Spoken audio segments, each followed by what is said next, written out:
Di tengah persiapan timnas Indonesia menghadapi lanjutan babak kualifikasi ronde 3 zona Asia Piala Dunia 2026 yang masih menyisakan 4 laga terakhir, kabar mengejutkan datang dari benua Eropa. Entah hanya sekedar usulan atau bisa jadi bocoran terkait masa depan pelatih timnas Indonesia asal Korea Selatan, Shin Tae-yong, ditulis dalam artikel yang dimuat oleh salah satu media olahraga terbesar di Italia, Tuttosport yang mengangkat tajuk Thohir incar Piala Dunia, pelatih Eropa untuk Indonesia.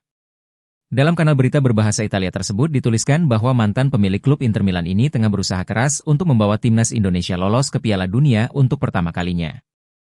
Tuttosport juga membahas soal keberhasilan Erick Thohir dalam menaturalisasi pemain berkelas seperti Jay Itzes yang kini bermain di kasta teratas Serie A Italia bersama Venezia, serta saudara laki-laki bintang AC Milan Tijani Reijnders, Eliano Reijnders yang kini bermain di Liga Utama Eredivisie bersama PEC Zwolle.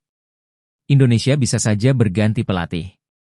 Erick Thohir, Presiden Federasi Sepak Bola salah satu negara Asia Tenggara tersebut yang pernah menjadi pemilik Inter, dibeli dari Massimo Moratti dan kemudian dijual kembali ke Suning, ingin lolos ke Piala Dunia 2026 telah memulai kampanye rekrutmen besar-besaran di Eropa, memburu pemain asal Indonesia.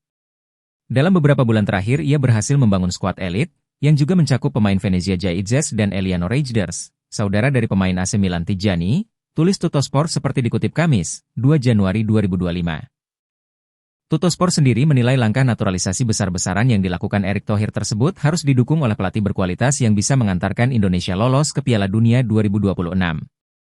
Shin Tae-yong dari Korea, terlalu fokus pada fisik dan lari, tidak lagi memuaskan.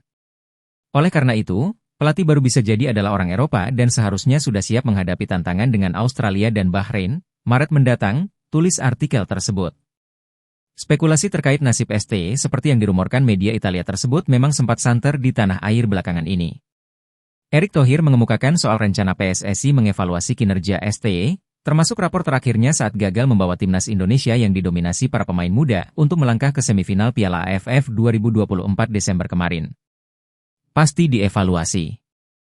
Orang Coach Nova dievaluasi, Coach Shin Masak tidak dievaluasi. Di kontraknya ada kok. Semua pelatih wajib dievaluasi, kata Erick usai menyaksikan kekalah timnas Indonesia melawan Filipina pada laga terakhir fase grup Piala AFF 2024. Targetnya kan semifinal. Walaupun dengan pemain muda kan kita berharap dengan Myanmar menang, dengan Laos menang, dengan Filipina menang, dengan Vietnam ya mungkin masih. Di sini bisa kan tadi sebenarnya. Teman-teman media lihat gimana tadi? Bisa. Cuma ya namanya bola kan drama. Ya. Sambungnya. Seperti diketahui, STE sendiri sebenarnya baru menandatangani perpanjangan kontrak dengan PSSI pada Jumat, 28 Juni 2024, yang disepakati hingga Juni 2027 mendatang. STE mulai dikontrak sebagai pelatih timnas Indonesia pada 28 Desember 2019. Saat itu STE diminta menangani 3 tim sekaligus, kategori U20, U23, dan senior. Saat itu STE dikontrak dengan durasi 4 tahun, yakni hingga 28 Desember 2023. Pada pertengahan 2023, saat Erick menjadi pemimpin PSSI, Shin ditawari kontrak baru.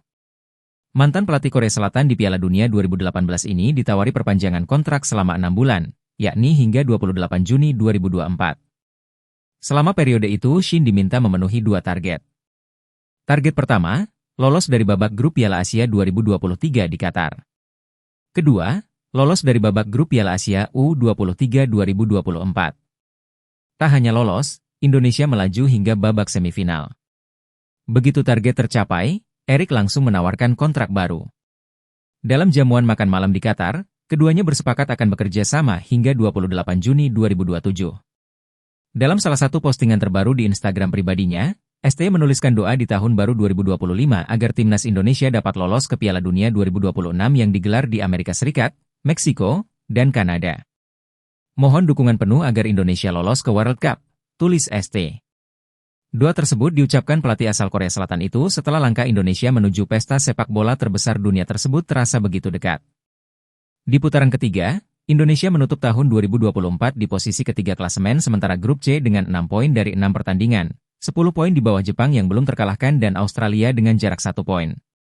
Torehan 6 poin ini didapatkan dari 3 hasil seri dan 1 kemenangan dengan skor 2-0 pada laga terakhir melawan Arab Saudi di Stadion Gelora Bung Karno, Jakarta, pada 19 November lalu. Tim Garuda menyisakan 4 pertandingan lagi untuk memastikan nasibnya di putaran ketiga dengan menghadapi Australia dan Bahrain pada Maret, serta Cina dan Jepang pada Juni. STY menargetkan Indonesia lolos ke Piala Dunia 2026 dengan finish posisi ketiga dan keempat di putaran ketiga untuk meraih tiket tersisa di jalur putaran keempat. Lebih dari itu, dengan situasi saat ini, peluang Indonesia untuk lolos lebih cepat dengan menghuni posisi kedua juga masih sangat terbuka. Selain mendoakan Indonesia lolos ke Piala Dunia 2026, pelatih 54 tahun itu juga mendoakan hal-hal baik lainnya. Selamat tahun baru semuanya. Semoga semuanya bisa jaga kesehatan, lebih bahagia, sukses di tahun 2025. Halo, selamat berjumpa dengan saya Anika, pembaca berita podcastnews.id. Saksikan terus konten-konten menarik dari kami. Jangan lupa subscribe, like, dan komen. Terima kasih.